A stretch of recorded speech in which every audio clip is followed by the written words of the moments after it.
अस्सलाम वालेकुम। आज हम बीएससी की जो मैकेनिक्स है उसका चैप्टर नंबर 5 स्टार्ट करेंगे, जिसका नाम है विजुअल वर्क। अब विजुअल वर्क होता क्या है, इससे पहले हम वर्क की डेफिनेशन देखते हैं। ये 9th क्लास में भी आपने की थी।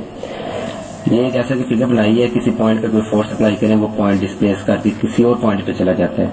उसके दरमियान जो 2 पॉइंट्स के बिटवीन जो शॉर्टकट डिस्टेंस होता है उसे आप डिस्प्लेसमेंट कहते हैं। ये दोबारा बना देता हूँ। ये कोई पॉइंट ए है, इस पे आप कोई फोर्स अप्लाई करते हैं। इस फोर्स की वजह से ये पॉइंट डिस्प्लेस करेगा, अपनी डायरेक्शन चेंज करेगा। मैं कहता हूँ ए डैश तक आ गया। ये ए और ए डैश तक कोई ना कोई फासला यहाँ पे पैदा हुआ, ये डिस्टेंस हुआ है, इसे मैं कहता हूँ डिस्प्लेसमेंट है। 2 पॉइंट्स के बिटवीन शॉर्टकट जो डिस्टेंस होता है उसे डिस्प्लेसमेंट कहते हैं। फोर्स और डिस्प्लेसमेंट के बिटवीन जो डॉट प्रोडक्ट होता है वो वर्क होता है। ये डॉट प्रोडक्ट जब आप ओपन करेंगे F T cause of theta आएगा। तो ये आपका वर्क था, यानी कोई फोर्स जब किसी पॉइंट पे किसी बॉडी पे लगाती है तो under the action of this force, इस फोर्स के एक्शन की वजह से बॉडी जो है मूव करती है इन एनी डायरेक्शन में।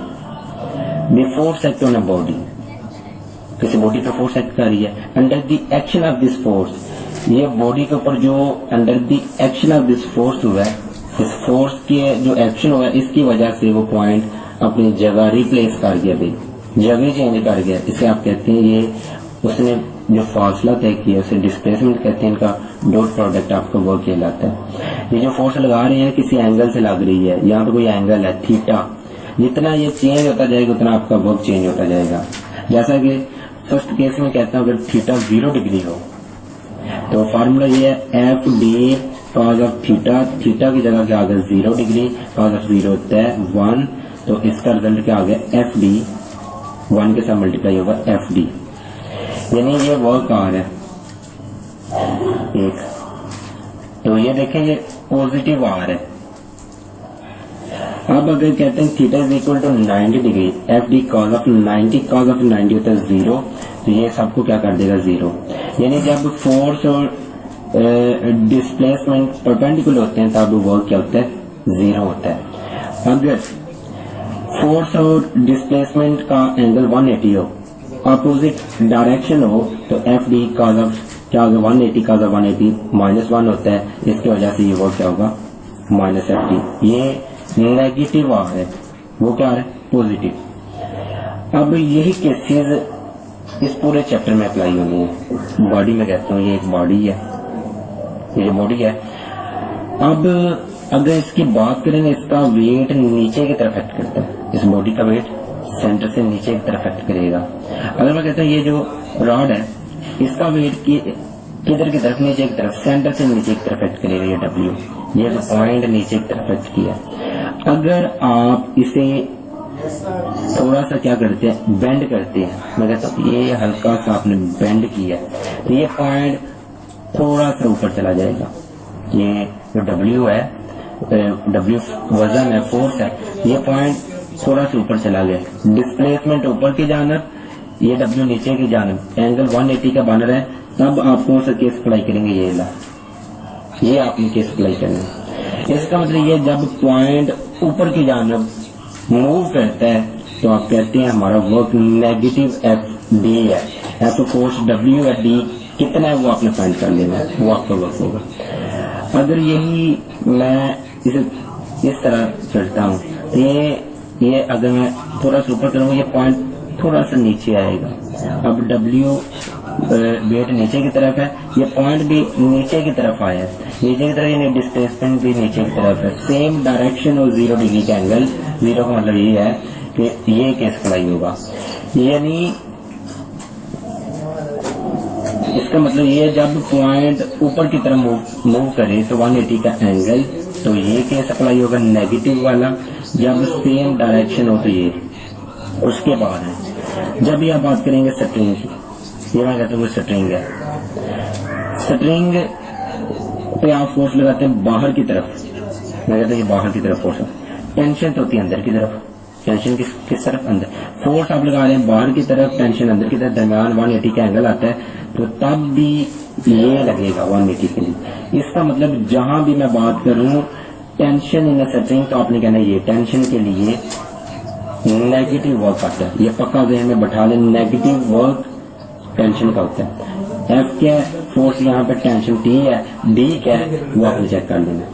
अच्छा एक और ध्यान में रखें, अब आप स्ट्रिंग पे लगाते हैं फोर्स बाहर की तरफ, तो स्ट्रिंग में माना का चेंजिंग आई है, लेकिन बहुत माइनर सी चेंजिंग आई है। इस वजह से जब भी आपने इसका वर्क फाइंड करना है ये तो हर दफा माइनस टी आना, टी फोर्स है, माइनस का आधा 180 बनना होता है। ये जो आपका डिस्प्लेसमेंट है ना, ये डेरिवेटिव की फॉर्म में आएगा, बहुत कम चेंजिंग है। आगे डी आपने फाइंड कर लेना करना।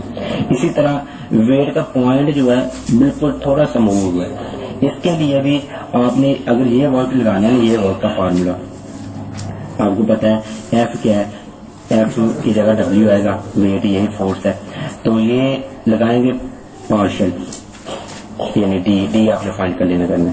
तो ये वर्क कब आता है, पॉजिटिव तब आता है जब वो दोनों सेम ही डायरेक्शन में होते हैं। पॉइंट नीचे की तरफ जब बेंड होता है डाउनवर्ड तब पॉजिटिव, जब अपवर्ड हो तो फिर नेगेटिव। तो ये केसेस आपने ज़हन में रखनी है। अगर फिर भी समझ नहीं लगती, ये आपके सामने जो फिगर्स है, अगर आप फर्स्ट फिगर को देखते हैं, इसमें फोर्स और डिस्प्लेसमेंट की डायरेक्शन सेम है। सेम का मतलब क्या है, 0 डिग्री का एंगल।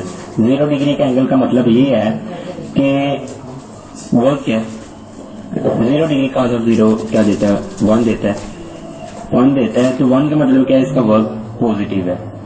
अगर सी फिगर को देखते हैं, इसमें फोर्स और डिस्प्लेसमेंट के बिटवीन एंगल है 90 डिग्री। 90 का मतलब क्या है, अब 90 0 यानी वर्क इसका 0 होगा। अगर ये बी फिगर है, इसमें तो वैसे ही बताया गया ना, फोर्स आप ऊपर की तरफ लगा रहे हैं, लेकिन ये बैग ना ऊपर की तरफ गया है ना नीचे की तरफ, उधर ही है। इसका मतलब यहाँ पे डिस्प्लेसमेंट ही 0 है, ये अलग ये केस है। तो अब हम एक क्वेश्चन करते हैं, वहां पे आपको हर चीज क्लियर होगी। अब क्वेश्चन क्या है, क्वेश्चन एग्जाम्पल नंबर 3 है। एग्जाम्पल नंबर 3 की आपने फिगर समझनी है। मेरे यहाँ पे ये फिगर है इसकी, ये आपको फिगर में समझाने की कोशिश करता हूँ। फिगर में कहा गया है कि 4 इक्वल यूनिफॉर्म रॉड्स लें और smoothly jointed to form a rhombus बनाते हैं। तो कहना क्या, 4 इक्वल रॉड्स, 4 इक्वल अगर रॉड्स में फिट करता हूँ, ये भी 4 इक्वल रॉड्स है, लेकिन ये स्क्वायर है। अब उसने खुद ही बता दिया भाई आपने रोम्बस बनानी है, उसके भी चारों साइड्स क्या होती हैं, इक्वल होती हैं। ये चारों साइड्स क्या इक्वल, यानी इक्वल बना लेनी है। मैं अगेन ट्राई करता हूँ, ये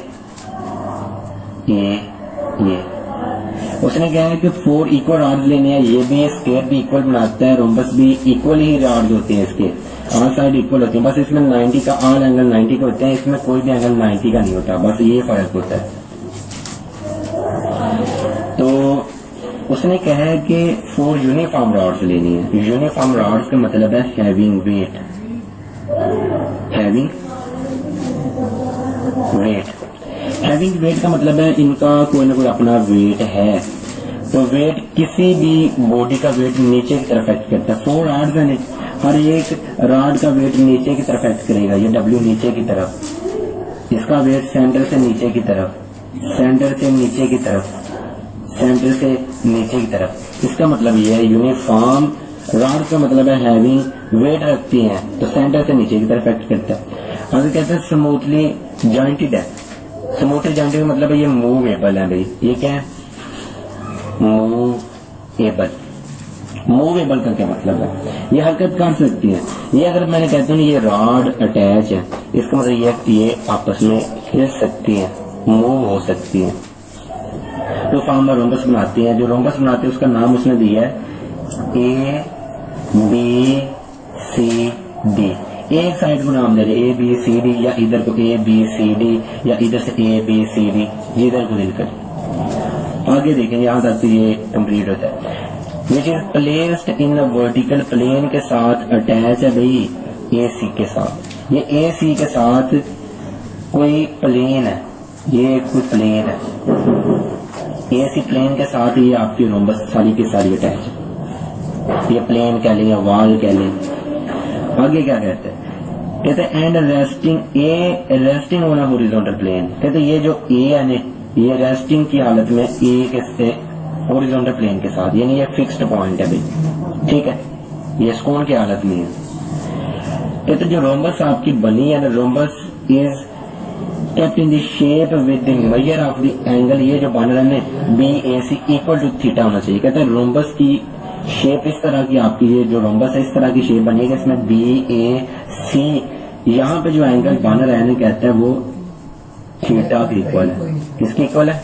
थीटा के इक्वल है। यहाँ तक तो ये भी बात क्लियर होती है। अच्छा, यहाँ पे एक बड़ी खास बात बताने लगा, यहाँ तक तो एक फिगर आपकी ड्रा हो रही है, ये आपका वाल है, दीवार है। अगर मैं यहाँ तक फिगर रहने देता हूँ, ये रॉड ये दीवार के साथ अटैच है, नीचे गिर जाएंगे, यानी कोलैप्स करेंगे। कोलैप्स से बचाने के लिए ना कोई ना कोई स्ट्रिंग लगानी पड़ती है, ये पक्की बात है। जब तक स्ट्रिंग नहीं होगी रॉड नीचे गिरेंगे, वो लाजमी यहाँ पे कंडीशन देगा।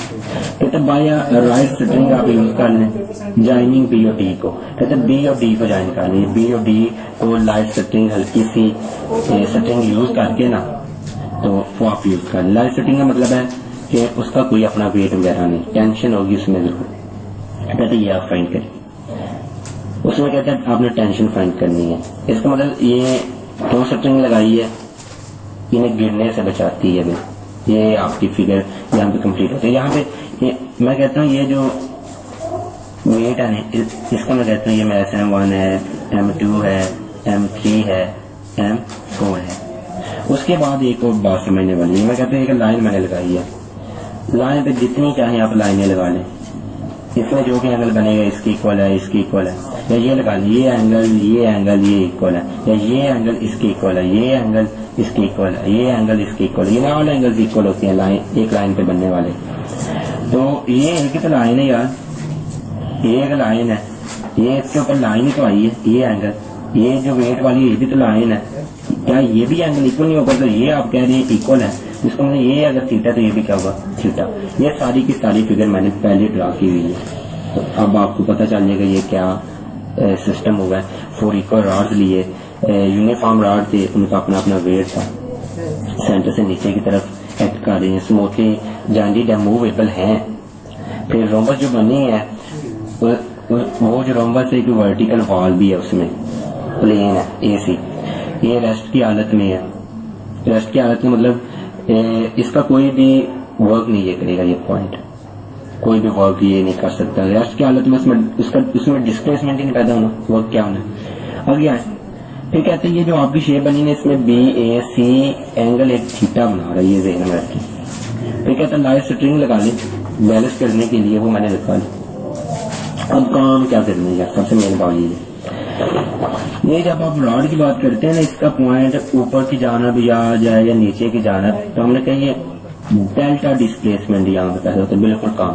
तो ये डेल्टा डिस्प्लेसमेंट का मतलब है वर्चुअल डिस्प्लेसमेंट।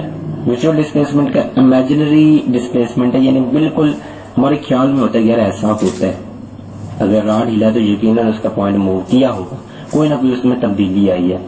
तो ये इसका जो हम वर्क फाइंड करते हैं वो वर्चुअल वर्क होता है, यानी वर्चुअल वर्क भी इसका मतलब इमेजिनरी वर्क होता है। तो वर्चुअल वर्क जो हम डील करते हैं इक्विलिब्रियम के फॉर्म में डील करते हैं। यहाँ पे मैंने चेक करना है कि कितने वर्क पैदा हुए हैं, किसने वर्क किया, इस W ने वर्क किया, इसने वर्क किया, इसने वर्क किया, इसने वर्क करना है, उसके बाद स्ट्रिंग ने वर्क करना है। उसकी वजह यह जब मैंने स्ट्रिंग पे बाहर से फोर्स लगानी है ना, ऐसे हर रॉड ने हिलना है। हर रॉड का मतलब है हर रॉड ने क्या किया, अपना अपना वर्क किया, एक स्ट्रिंग ने मूव हुई है।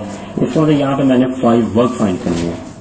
तो वो फाइंड वर्क क्या होने, विजुअल वर्क होने हैं, हर एक में विजुअल डिस्प्लेसमेंट आना है। इसका मतलब जो उसकी एक्यूजन जो है जो मैं लगाऊंगा वो ये लगाऊंगा by equilibrium of visual work. जितने भी वर्क हैं उन्हें आप सम कर लें, वो 0 की इक्वल है।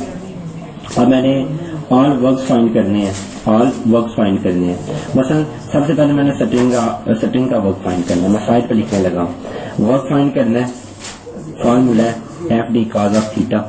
cos ऑफ थीटा तो स्ट्रिंग के लिए नहीं लगाऊंगा, क्योंकि मुझे पता है टेंशन जो है उसमें 180 का एंगल आता है, वो माइनस, यानी ये खत्म हो गया 180 डिग्री। F फोर्स है, फोर्स वो मैंने T लगा दी है, यानी cos ऑफ थीटा माइनस से खत्म हो गया, 180 का एंगल आना, तो फोर्स यहाँ पे T है। तो डिस्प्लेसमेंट टेंशन में माइनस आएगा, वो क्या है वो मैंने फाइंड करना है। यहाँ पे मैं लिख देता हूँ पहला जो वर्क है माइनस टी, टी मतलब फोर्स है, माइनस लगाया cos 180 आता है। जिधर को फोर्स ये देख बाहर की तरफ मैं फोर्स लगा रहा हूँ यार, ये बाहर की तरफ, तो टेंशन अंदर की तरफ है, तो इनके दरमियान 180 का एंगल, उस वजह से ये माइनस। मैंने कहा जुबानी याद रख ले, टेंशन माइनस में आएगी। तो रेट चेंज यानी डेरिवेटिव किस में, डिस्प्लेसमेंट में, वो मुझे नहीं पता, डिस्प्लेसमेंट का नहीं पता। उसकी वजह ये है, डिस्प्लेसमेंट मतलब ये बाहर की तरफ फोर्स लगाई है, इसकी कितनी लेंथ में इजाफा हुआ है उसका नहीं मुझे पता, इसकी लेंथ का नहीं मुझे पता, वो मैंने यहाँ पर फाइंड करके आना है, उसका मुझे पता चल जाएगा। उसके बाद जब मैंने इसको बाहर की तरफ खींचना है तो रॉड हिलेंगे, इसे बाहर की तरफ खींचना है तो ये रॉड इस तरह ने ये नीचे की जाना है, नीचे की जाना, ये पॉइंट थोड़ा सा ऊपर जाएगा। अब कितना ऊपर गया है मैंने ये ग्राउंड से चेक करना है कि इसकी हाइट कितना इजाफा हुआ है, वो हाइट मैंने फाइंड करनी है। यानी मैं यहाँ पे लिखने लगा हूँ फोर्स का तो मुझे पता है W है, फोर्स का मुझे पता है W है, तो साथ प्लस आना या माइनस आना है। ये देखें पॉइंट ऊपर गया, ऊपर की जानब गया, तो वर्क किया 180 का एंगल, 180 का एंगल मतलब ये माइनस में आएगा, माइनस आगे मामूली से चेंजिंग आई है, ये डिस्प्लेसमेंट जो आया है ये डेरिवेटिव आगे उसका जो भी। अच्छा, जितना ग्राउंड से इसका फासला हुआ है ना, ये रॉड भी उतने हिला है ऊपर की जानब, जो फासला इसका आया वही इसका आएगा, डिस्प्लेसमेंट वही होगा। ठीक है, जो तब्दीली आई है, शॉर्टकट डिस्टेंस उसने तय की है। जो वर्क इस रॉड में करना है नहीं, क्योंकि ये रॉड ये इक्वल है, इसके मिड पॉइंट से इसका फासला जो चेक करना है वही इसका होना है, जो वर्क इसका W है इसका भी W, जो वर्क इसका होना है वही इसका होना है। मैं कहता हूँ कि इसका फाइंड कर लूँ तो इसका कर लूँ, एक ही बात है, तो इसका मतलब एक का वर्क दूसरे का भी वही है। मैं कहता हूँ 2 वर्क, यानी 2 वर्क का मतलब ये नीचे वाले दोनों का सेम ही आएगा। आगे है, जब मैंने बाहर की तरफ फोर्स लगाई ये रॉड भी नीचे की तरफ बेंड हुआ, क्योंकि ये बाहर की तरफ है, ये ऐसे है रॉड नीचे की जानब आने की कोशिश करेंगे, ये पॉइंट भी ऊपर की जानब जाएगा, डायरेक्शन ऊपर की जानब, यानी 180 का एंगल, 180 का एंगल मतलब माइनस देगा, माइनस W डेरिवेटिव ऑफ कितना आया है वो मैंने ग्राउंड से चेक करना है कि ये पॉइंट कितना ऊपर गया, ग्राउंड से इसकी लाइन चेक करना, जो इसकी होनी है वही इसकी होनी है। इसका मतलब जो वर्क ग्राउंड से इस पॉइंट का बनना है डिस्प्लेसमेंट, जो टोटल फाइंड करना वर्क वही इसका होना है, क्योंकि इसका भी W है, फोर्स इसकी भी W है, तो डिस्टेंस यानी डिस्प्लेसमेंट भी सेम होना है, तो इस वजह से इसके साथ मैं 2 लगा देता हूँ। अब बस एक चीज रह गई है कि इनके डिस्प्लेसमेंट का नहीं पता, वो मैंने यहाँ पर पुट करने हैं। लास्ट पे जो क्वेश्चन उसने कहना है फाइंड द टेंशन, वहां पर T आएगी, वो मैंने फाइंड कर दिया। मेन टारगेट मैंने बता दिया है किधर को जाना है। अब आए भी सोल्यूशन में हम लिखते हैं। अच्छा, अगर ये कंप्लीट रॉड है, मैं A से मिड तक कहता हूँ L है, तो मिड से आगे क्या होगा वो भी L होगा, यानी आधा रॉड L है तो आधा क्या होगा वो भी L, यानी कंप्लीट रॉड में कहता हूँ 2L। सपोज किया मैंने, सपोज किया, तो मैं कहता हूँ मैंने क्या सपोज किया, यहाँ पे काट ले, मैं फर्स्ट पॉइंट इसका ऐड कर देता हूँ, let 2L be the length, be the length of 2L be the length of each rod। हर रॉड की लेंथ देख लें, वो क्या 2L है, इसकी भी 2L है, इसकी भी 2L है। जब रॉड इक्वल है, एक ही लेंथ आपने कह दी है तो सबकी सेम ही है। एक और पॉइंट लिखने लगा हूँ, W देख लें हर एक का है, इसमें हर रॉड का जो वेट है वो W है। W be the weight of each rod है, बिल्कुल ठीक है। थर्ड एक और पॉइंट, स्ट्रिंग का आपको पता है BD क्या है, ये स्ट्रिंग की लेंथ है, BD बी द लेंथ है ऑफ ईच रॉड की, ठीक है। सॉरी, ये स्ट्रिंग की है, BD B the length of string, rod की लेंथ ये थी 2L, लेकिन स्ट्रिंग की क्या BD, ठीक है, ये ध्यान में रखिए। अच्छा भाई, यहाँ तक तो बिल्कुल वो है जो गिवन में थे, वो मैंने पॉइंट लिखे। अब मेरा असल टॉपिक क्या है, अच्छा टारगेट यही है कि मैंने ये चेक करना है भाई ये इसका कितना डिस्प्लेसमेंट है, वहां पे वर्चुअल वर्क में जाकर मैंने इसकी वैल्यू पुट करनी है। अच्छा ये बीडी कितना है, बीडी कितना डिस्टेंस है, कितना ये शॉर्टकट फासला है जिसे डिस्प्लेसमेंट कहते हैं। यार मुझे इसका नहीं पता, लेकिन इतना पता ये जो लाइन है इसमें दो से आ रहे हैं, ओबी ओडी, यानी ओडी ओबी प्लस ओडी। अच्छा यार ये मिड पॉइंट है, जितनी ये लेंथ उतनी ये लेंथ नहीं, क्या फिर मैं ओडी की जगह भी लिख सकता हूँ ओबी, है तो बराबर ना, ओबी उसी तरह प्लस ओडी की जगह मैंने लिख दिया ओबी। अच्छा एक ओबी ये एक ये टू ओबी, टू ओबी पता चल रहा है ना। ये मैं बीडी का फाइंड कर रहा हूँ, यहाँ पे भाईजान मैंने वैल्यू पुट करनी है, ये बताने लगूँ यहाँ पे मैंने आके वैल्यू पुट करनी है। ये टेंशन का जो वर्क है ना उसमें सिर्फ डिस्प्लेसमेंट काम है। वो डिस्प्लेसमेंट क्या है, जो स्ट्रिंग को आपने खींचे ना उसकी टोटल लेंथ फाइंड करनी है, वो बीडी है। अच्छा बीडी अभी भी नहीं आया क्योंकि ओबी का नहीं मुझे पता, ये ओबी क्या है। ये फिगर अगर मैं बाहर की तरफ बाहर निकालता हूँ, ये मैं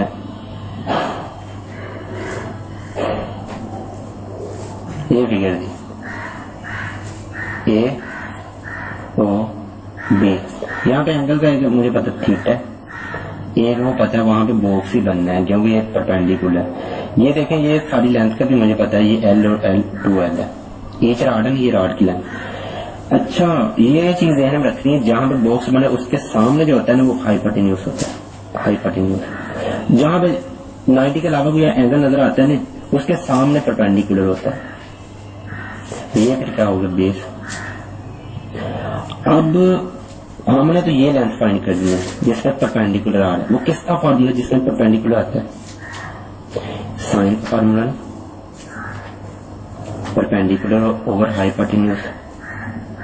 ये मैंने क्यों लगाया परपेंडिकुलर, यहां से मैं फाइंड कर लूं परपेंडिकुलर क्या है, ये परपेंडिकुलर ओबी, वहां पे लिखता हूं ओबी ये लेंथ, साइन क्या है साइन ऑफ थीटा, हाइपोटेन्यूज क्या है ये 2L है, 2L इधर आके multiply 2L sign of theta, ये मैंने रफ मल कर दिया। ठीक है इसका मतलब इसका मुझे पता चल कि 2 ये 2 तो उसी तरह है ना, इसकी मैंने वैल्यू फाइंड की है 2L साइन ऑफ थीटा, तो ये कितना बन गया 4L साइन ऑफ थीटा। ये वैल्यू तो जाकर पुट कर देंगे, ये ले 4L साइन ऑफ थीटा।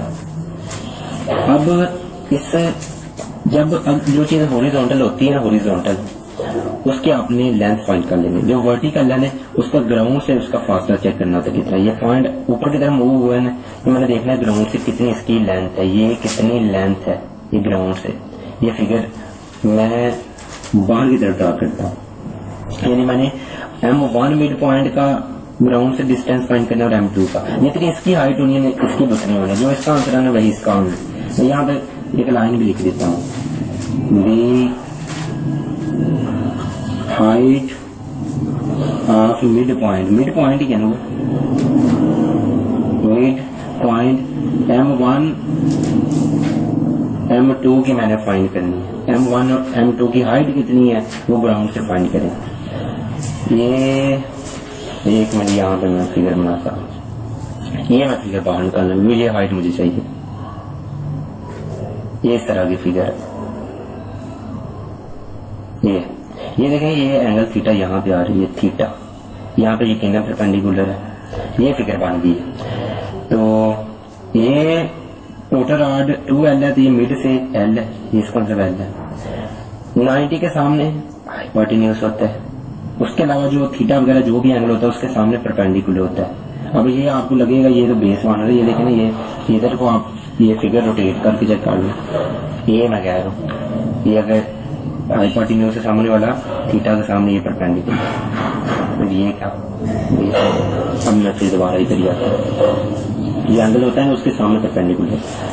अच्छा ये मैंने फिगर बाहर निकाल ली, अब मुझे चाहिए ये हाइट, ये हाइट किसमें बेस आता है, क्वाज के फार्मूले में नहीं आता, बेस आता है नहीं।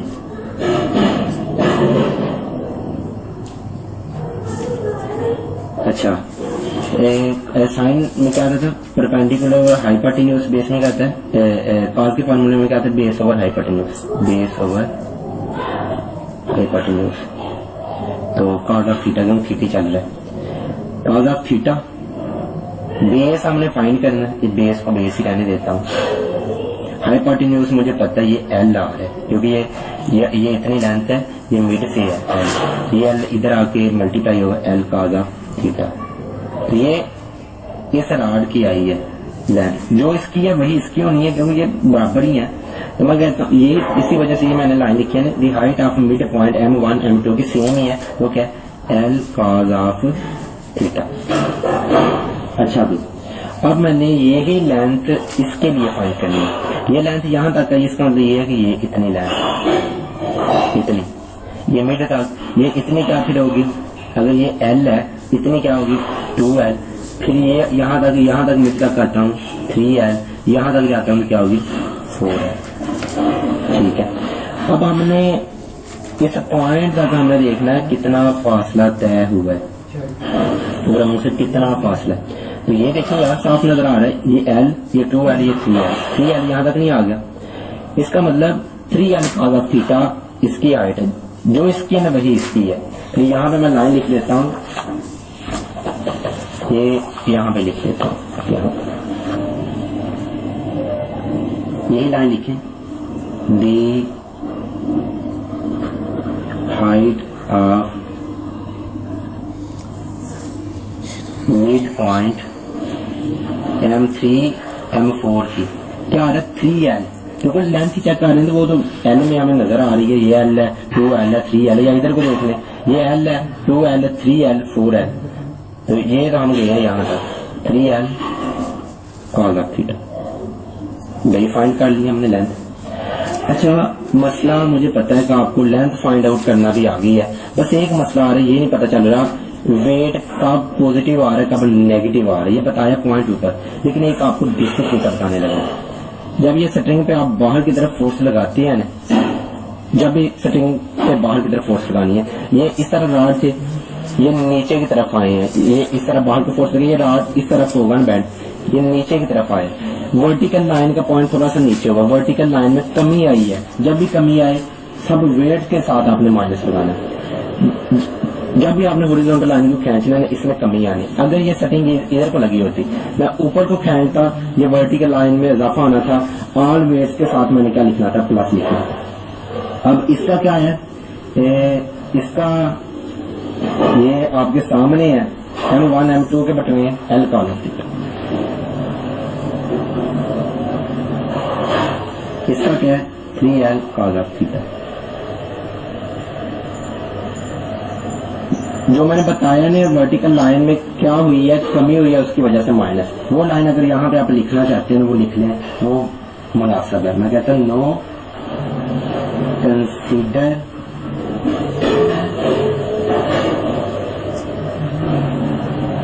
वर्चुअल डिस्प्लेसमेंट, क्योंकि वर्चुअल डिस्प्लेसमेंट में इजाफा हुआ है, लेकिन वर्चुअल डिस्प्लेसमेंट में इजाफा होने की वजह से इसकी लेंथ में कमी आई है। मैं कहता हूँ virtual displacement in this system के अंदर जो आया, किस सिस्टम में, स्ट्रिंग टेंशन का हम सिस्टम लेके बैठे हैं, पॉइंट जो उसमें था C, ये हम सारा स्ट्रिंग के सिस्टम को चेक कर रही है। मैंने कहा know consider visual work in the string tension, the point C जो है वो स्लाइटली नीचे की तरफ आया, ये जब मैंने ऐसे किया ना ये बेंड हुआ तो ये नीचे की तरफ आया, ये वर्टिकल लाइन में कमी आई है, तो ये पॉइंट C जो है ये क्या होगा, स्लाइटली क्या हुआ है, डिसेंड हुआ है, डिक्रीज हुआ है, तो जिसकी वजह से अगर आपने यही लाइन लिख दी, यही लाइन नीचे लिख दी, विजुअल वर्क हम फाइंड करने लगे, ये देख लें। अब ये -T उसी तरह अब डेरिवेटिव अप्लाई करें, आपको पता है जो मल्टीपल होते हैं ये दूसरी तरह आ जाते हैं, स्केलर मल्टीपल, इसका डेरिवेटिव साइन का क्या होता है, कॉस डेरिवेटिव होता है, लेकिन आगे फिर एंगल का डेरिवेटिव लेना होता है, डेरिवेटिव ऑफ एंगल। आगे आए -2W डेरिवेटिव लें, L मल्टीप्लाई हो रहा है, ये L उसी तरह आएगा, cos का डेरिवेटिव माइनस साइन होता है, ये माइनस, ये साइन थीटा माइनस में बाहर लिख देते हैं माइनस साइन। अगले एंगल का फिर डेरिवेटिव, ये माइनस 2w, डेरिवेटिव इसका लेना है 3l, उसी तरह 3l। cos का डेरिवेटिव माइनस साइन होता है, माइनस में इधर लिख देता हूँ। तो एंगल का मजीद डेरिवेटिव लेना होता है, ये डेरिवेटिव ऑफ ये। टेंशन उसने कहा था फाइंड करें, टेंशन हमने फाइंड करनी है। ये आ गया 4l t cos of theta, derivative of theta साथ के माइनस, ये माइनस माइनस क्या होता है plus 2lw sine of theta, derivative of theta, minus minus plus 3 2 times 6lw sine of theta, derivative of theta is equal to 0।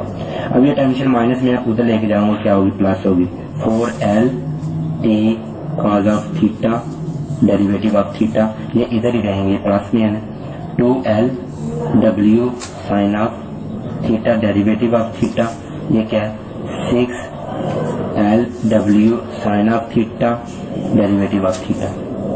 ये minus वाली उधर ले गया हूँ, 0 के उधर प्लस हो गई, ये उसी तरह। अब ये देखें हर एक में डेरिवेटिव ऑफ थीटा आ रहा है, डिवाइड कर देता हूँ derivative of theta, derivative of theta, ताकि ये इसके साथ कैंसिल हो जाए। और देखिए क्या चीज आ रही है, एल सामने आ रहा है, एल एल एल, कैंसिल कर दे, कैंसिल कर दे, कैंसिल कर दे। 2 6 4, 2 पर डिवाइड होते हैं, 2 2 2 के साथ कैंसिल, 2 3 टाइम, 2 4 टाइम, 2 पर डिवाइड किया, पीछे क्या बच गया, यहाँ पे तो बचा w साइन ऑफ थीटा, यहाँ पे बचा 3w sine of theta, sine of theta, यहाँ पे क्या है 4t cos of theta, w sine of theta और 3w साइन ऑफ थीटा, ये 1w साइन ऑफ थीटा, ये 3, ये बन गया 4w साइन ऑफ थीटा, इधर आ गया 4t cos ऑफ थीटा। हमने तो फाइंड करना है टेंशन, ये दोनों नीचे आगे डिवाइड होंगे, ये नीचे आगे डिवाइड होंगे, ये नीचे आगे आप डिवाइड कर दें, ये देखें कहीं गलती तो नहीं लगे, ये देखें 2 2 टाइम 4 होता है, ये 2 था, 2 अच्छा, ये नीचे आगे डिवाइड करें 2 तो 7 का नीचे आगे डिवाइड हुआ है, हमने तो फाइंड करनी है ना टी, तो ये टी को अकेला किया। अब ये 2 2 टाइम तो होता है 4, 2 बच गया, साइन ओवर कॉस क्या होता है 10 होता है, तो कहते हैं टी इज इक्वल टू 2, साथ w भी है तो साथ साइन ओवर कॉस बन गया 10 ऑफ थीटा। यही आपका आंसर है, ये उसने कहा था फाइंड करें। लेकिन दोबारा मैं अगेन रिपीट करता हूँ, हमने फिगर को जाना था, फिगर का तो आपको बिल्कुल पता चल गया, जितने भी इसमें वर्क पैदा हुए वो आपने फाइंड करने थे। सेटिंग में तो होना वर्क, उसके बाद वेट में हमने चेक किया, चारों वेट्स वर्क आ रहे, जो इस वेट का वर्क वही इसका, मैंने इसके साथ टू लगा के इकट्ठा इसका वेट लिखते हैं, इनका टू लगा के इकट्ठा, प्लस माइनस का बता दिया। हॉरिजॉन्टल लाइन जब भी आप खींचेंगे तो ये जारी बात है रॉड नीचे की तरफ बेंड करने की कोशिश करेंगे, ये अगर यहाँ पे पॉइंट नीचे की तरफ आने की कोशिश करेगा। वर्टिकल लाइन में कमी आए तो ऑड वेट्स के साथ का लिखना माइनस। अब ये सेटिंग वर्टिकल लगी हो, वर्टिकल को मैंने इस तरह खींचना था, वर्टिकल लाइन में इजाफा होना था, ऑड वेट्स के साथ लिखना था प्लस। ये देसी तरीका आपको बताया, ये लिखा, ये रफ अमल किया, जिसकी वैल्यू फाइंड करनी थी। ये लाइन के बाद सीधा इधर में आ गया, ये ऊपर करके बताता हूँ किधर को गए हैं, ये आया, ये मैंने लाइन लिखी, इसके बाद ये, तो फिर नीचे मैंने लिख दिया विजुअल वर्क फाइंड कर रहा हूँ। विजुअल वर्क से मैंने क्या फाइंड आउट किया, टी को, ये उसने कहा था ये फाइंड करें।